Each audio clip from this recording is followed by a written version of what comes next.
বাংলায় একটা প্রবাদ আছে, যেখানে দেখিবে ছাই উড়াইয়া দেখো তাই, পাইলেও পাইতে পারো অমূল্য রতন। এই প্রবাদ বাক্যটা যে কতটা সত্য আর বাস্তবসম্মত হতে পারে তা বুঝতে পারবেন আজকের এই ভিডিওটা দেখার পরে। তবে আজকের সেই সৌভাগ্যবান ব্যক্তিরা ছাই না উড়িয়ে বরং বলা যায় তারা পানি উড়িয়ে সেই অমূল্য রতন পেয়েছিল। কিভাবে তারা রাতারাতি গরিব থেকে ধনী হয়ে গিয়েছিল তা চলুন সচক্ষেই দেখে নেওয়া যাক।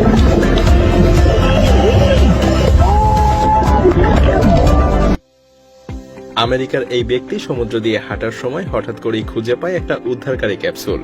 There's nobody in it. চলুন দেখে নেওয়া যাক এর মধ্যে কি কি ছিল। It's like a flashlight, maybe. Instructions. Training video. Paddle. This is maybe for air. A light. Oh. Christian G. Port Lavaca. এমনকি এর মধ্যে বেশ কিছু খাবারও ছিল। What? স্কুবা ডাইভিং এ কাজ করা এই ব্যক্তি হঠাৎ প্র্যাকটিস করার জন্য সমুদ্রের গভীরে ডুব দেয়, আর তিনি দেখতে পান ডুবে যাওয়া সাবমেরিন আটলান্টিসকে।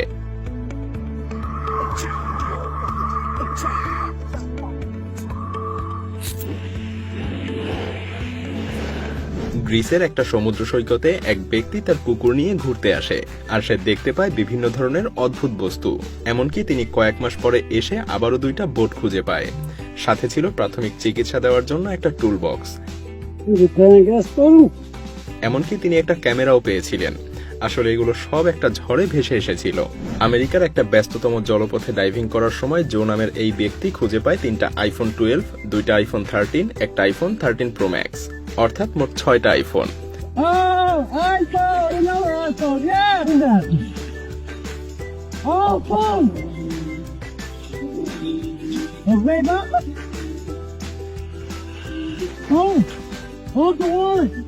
এখানেই শেষ না, তিনি পেয়েছিলেন একটা মানি ব্যাগ যেখানে ছিল প্রায় $50।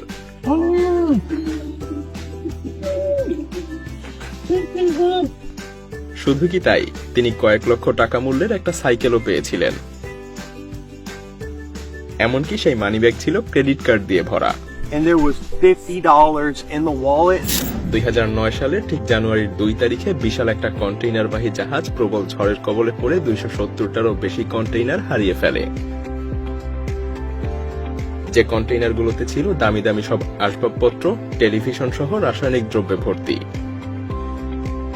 পরবর্তীতে এগুলো ভেসে আসে নেদারল্যান্ডসের একটা সমুদ্র উপকূলে, আর স্থানীয়রা সুযোগ পেয়ে সবকিছু লুফে নিতে শুরু করে।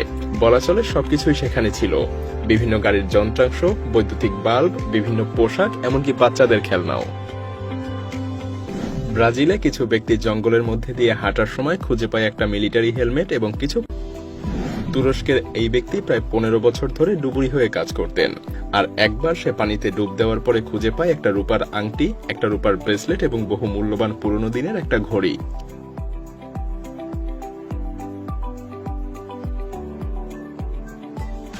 আসলে ভাগ্য যেন মাঝে মধ্যে আমাদের সাথে মজা করে। এই দেখুন তার জ্বলন্ত উদাহরণ।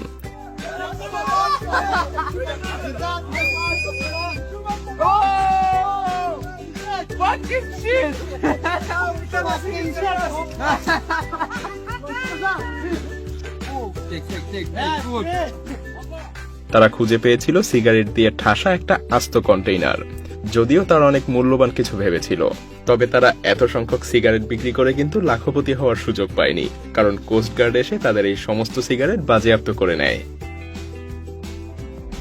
এই ব্যক্তি খুবই কম মূল্য দিয়ে একটা পুরনো দিনের বাড়ি কেনে, কিন্তু সে পুরনো দিনের বাড়ির নিচে খুবই মূল্যবান কিছু একটা দেখতে পায়। এরপর সে সেটাকে ভাঙতে শুরু করে, আর এরপর দেখুন কি কি বেরিয়ে। 2002 সালের ডিসেম্বরে বেলজিয়াম থেকে ইংল্যান্ডে 3000 গাড়ি বহনকারী একটা জাহাজ হঠাৎ করেই বিশালাকার একটা কন্টেইনার জাহাজের সঙ্গে ধাক্কা খায়। এরপর সেটা ডুবতে শুরু করে। যদিও সৌভাগ্যবশত যতজন ক্রু মেম্বার ছিল সবাইকেই উদ্ধার করা সম্ভব হয়েছিল। মজার ব্যাপার হলো এই দুর্ঘটনার মাত্র 6 মাস পরেই তারা জাহাজটাকে সমুদ্রের তলদেশ থেকে উঠানোর সিদ্ধান্ত নেয়। কিন্তু এত বিশাল জাহাজকে তো আর একবারে উঠানো সম্ভব না, তাই তারা জাহাজটাকে 7টা অংশে কেটে ফেলেছিল। জাহাজের প্রতিটা অংশের ওজন ছিল 200 টনেরও বেশি, আর তাদের এই কর্মযজ্ঞ চালাতে সময় লেগেছিল 2 মাস। দুর্ভাগ্যজনকভাবে বেশিরভাগ গাড়িকেই সমুদ্রের তলদেশের সামুদ্রিক স্রোত ভাসিয়ে নিয়ে গিয়েছিল।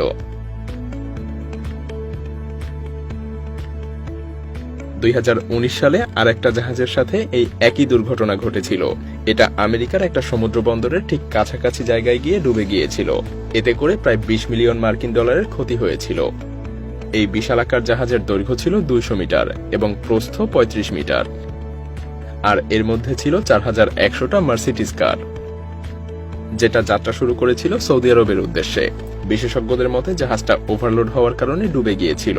তবে এই জাহাজটাকে উদ্ধার করার সময় 4টা অংশে জাহাজটাকে কাটা হয়েছিল, আর ফলাফল প্রায় আগেরটার মতোই ছিল।